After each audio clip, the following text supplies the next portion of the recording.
In today's video, I'm going to teach you how to run a statement of cash flows report in QuickBooks Online. To get started, sign into your QuickBooks Online account and make sure you're on the main dashboard. Once you're logged in, the process is very straightforward, and this report can be a helpful way to understand how cash is moving through the business over a specific period of time. From the left-hand navigation menu, go to Reports. This is where QuickBooks stores all of its standard financial reports, along with many management and accounting tools you can use to review business performance.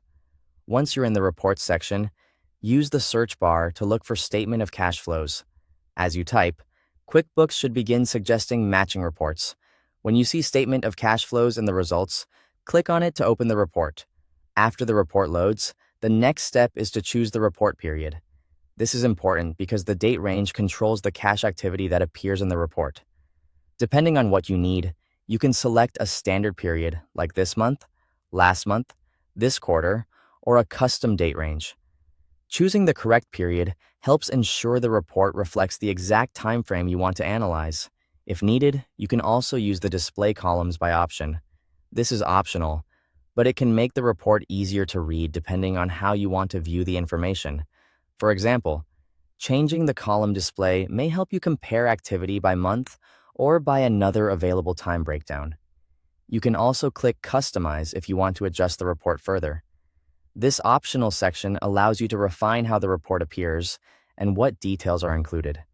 If you're preparing the report for review, internal analysis, or sharing with someone else, customization can help make the information more useful and easier to interpret. Once your settings are in place, take a moment to review the report carefully. The statement of cash flows is designed to show how cash moves in and out of the business, typically grouped into operating, investing, and financing activities. Reviewing these sections can give you a clearer picture of liquidity and overall cash management. If you want to save or share the report, use the print or export icons at the top of the page. Printing is useful for physical records or meetings, while exporting can help if you need to send the report electronically or work with it outside of QuickBooks. And that's how to run a statement of cash flows report in QuickBooks Online.